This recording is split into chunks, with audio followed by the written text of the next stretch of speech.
ও হাওয়ার বন্ধু নরম পালক, আমার গাড়িটা করো আজ উড়ন্ত অলোক। এবং খাদটাকে পার করিয়ে হুম হুম ভিড়িং হুম, কট কট ফট, পাড়ের গাড়ি জলে চলুক, হুম ফট হুম ফট। এবং জলের উপরে ভাসতে ভাসতে জলাশয়টা পার বিশাল আকৃতির ভূত বেরিয়ে আসে।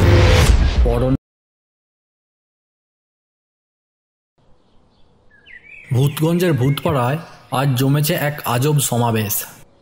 এই পাড়ার দুই বিখ্যাত ছাপড়ি ভূত পঞ্চু আর কেলো মেতেছে তাদের সোশ্যাল মিডিয়া ইনকাম থেকে কেনা নতুন গাড়ি নিয়ে।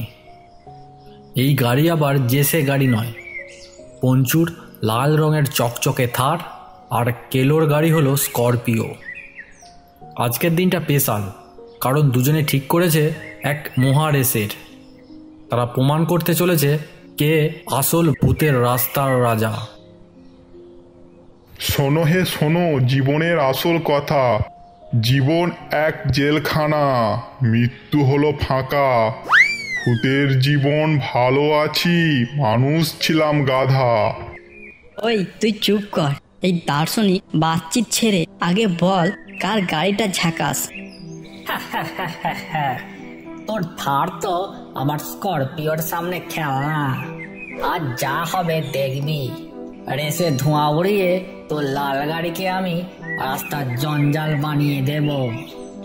তাহলে মাঠে চল, ভুতুরের স্পিডে আজ ফর্সলা হবে কে ভূতের রোডের রাজা। শুরু হয়ে গেল সেই মহারেস। যে রেস কখনো যাবে গভীর খাদের উপর দিয়ে, আবার কখনো ঝাঁপ দেবে সোজা জলের ভিতরে। রাস্তাটা সোজা নয়, এই রাস্তায় আছে ভুতুরে বাঁক, হাওয়ার ঝোড়ো ধাক্কা আর রহস্যে ভরা সব মোড়।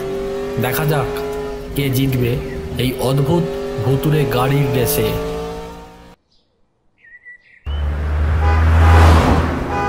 ওহে পঞ্চু, পেঁচিয়ে পড়লে যে, তোর গাড়িটা থাক না থুরথুরে বুড়ি।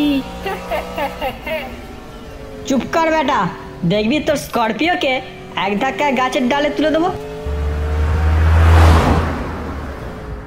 মানুষ জীবন শুধুই বৃথা, ঝগড়াঝাটি আর ঝ্যাঁটা পেটা। মরণ হলো শেষ ঠিকানা, আনন্দ আর ঝাঁকানাকা। গাড়িগুলো ছুটতে ছুটতে এসে দাঁড়ালো এক বিশাল খাদের সামনে। সামনে আর কোনো রাস্তা নেই। তারা দুজনে গাড়ি থেকে নামলো। তারপর পঞ্চু আগিয়ে গিয়ে চোখ বন্ধ করে চিৎকার করে বলল, ও হাওয়ার বন্ধু নরম পালক, আমার গাড়িটা করো আজ উড়ন্ত অলোক। সাথে সাথে একটা বেলুনের মতো বড় ফোলা বস্তু গাড়ির উপর তৈরি হলো। ধীরে ধীরে গাড়িটাকে হাওয়ার উপরে উঠালো এবং খাদটাকে পার করিয়ে দিল। তারপর কেলো একটু হেসে বলল, জাদুর ছোঁয়ায় মেঘের বাহন, আমার স্করপিও যাক আকাশ পানে মিলিয়ে পাখন। সাথে সাথেই তার গাড়ির নিচে একটা মেঘ তৈরি হলো। সেই মেঘটা ধীরে ধীরে গাড়িটাকে হাওয়ায় ভাসিয়ে সেই খাদটাকে পার করিয়ে দিল। এইভাবেই শুরু হলো ভূত রেসের আসল রূপ। তাদের সামনে এখন আর কি কি বাধা আসতে চলেছে চলুন দেখা যাক। কিছু দূর গিয়ে আবার দেখা গেল এক নতুন বাধা। এবারে জল, আর রাস্তাটা যেন হঠাৎ এক জলাশয়ের রূপ নিয়েছে। কিন্তু এই গাড়ি চালকরা ভূত, তাদের কাছে এই জলাশয় কিছুই নয়। পঞ্চু গাড়ির দরজা খুলে বাইরে বেরিয়ে এলো এবং বলল, জলের তলে ডোবো না, গাড়ি করো তড়ি, ভাসাও আমার গাড়িকে আজ জলের সুন্দরী। মন্ত্র শেষ না হতে হতেই তার গাড়ির চাকার নিচে একটা পাটাতনের আস্তরণ বিছিয়ে গেল। তারপর সেই পাটাতনের আস্তরণটা জলেতে নৌকার মতো ভাসতে ভাসতে তার গাড়িটাকে জলাশয়টা পার করে দিল। তারপরে কেলো তার গাড়ি থেকে নামে এবং জোর জোর করে বলতে থাকে, হুম হুম ভিড়িং হুম, কট কট ফট, পাড়ের গাড়ি জলে চলুক, হুম ফট হুম ফট। দেখতে দেখতেই তার গাড়িটা রূপ পরিবর্তন করে ফেলল এবং জলের উপরে ভাসতে ভাসতে জলাশয়টা পার করে ফেলল। জলাশয়টা পার করে গাড়ি দুটো এবার এসে পৌঁছেছে একটা ফাঁকা মাঠে। ফাঁকা মাঠে দুই ভুতুড়ে গাড়ি ছুটে চলেছে পলয়ে গতিতে। দর্শকরা হাঁ করে তাকিয়ে আছে কে জিতবে এই ভূতের রেসে। আর মাত্র কয়েক সেকেন্ড, তারপরই ফিনিশিং। তখন হঠাৎই একটা হুইসেল। গাড়ি দুটো হঠাৎ করেই থমকে দাঁড়িয়ে গেল। চাকাগুলো অনবরত ঘুরিয়ে যাচ্ছে, কিন্তু গাড়ি একটুও আগিয়ে যাচ্ছে না, যেন কোনো এক অদৃশ্য শক্তিতে গাড়িগুলোকে আটকে রেখেছে। হঠাৎ কি এমন হলো, গাড়িগুলো থেমে গেল কেন? কে থামালো এই ভূতের গাড়ি? তখন ধীরে ধীরে কুয়াশার ভেতর থেকে এক বিশাল আকৃতির ভূত বেরিয়ে আসে। পরনে ধুতি, ছেঁড়া পুলিশের শার্ট, কাঁধে একটা দড়ি আর হাতে লম্বা লাঠি। এই যে তোরা কারা? ভূত জগতের হাইওয়েতে রেস? তোদের লাইসেন্স কই? তোদের রেজিস্ট্রেশন দেখা।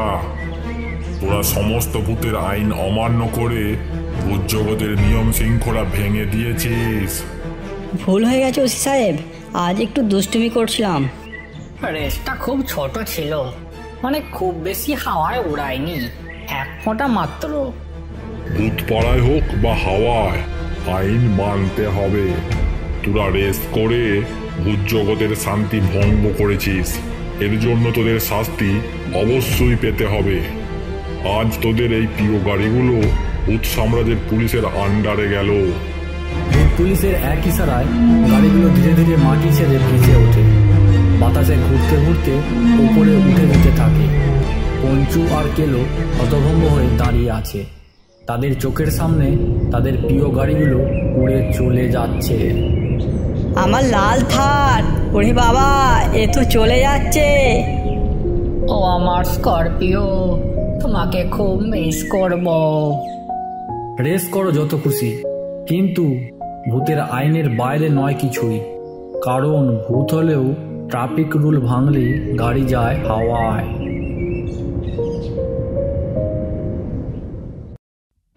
এরকম আরও অনেক গল্প দেখতে আমাদের চ্যানেলটি লাইক, শেয়ার, কমেন্ট এবং সাবস্ক্রাইব করুন। ধন্যবাদ।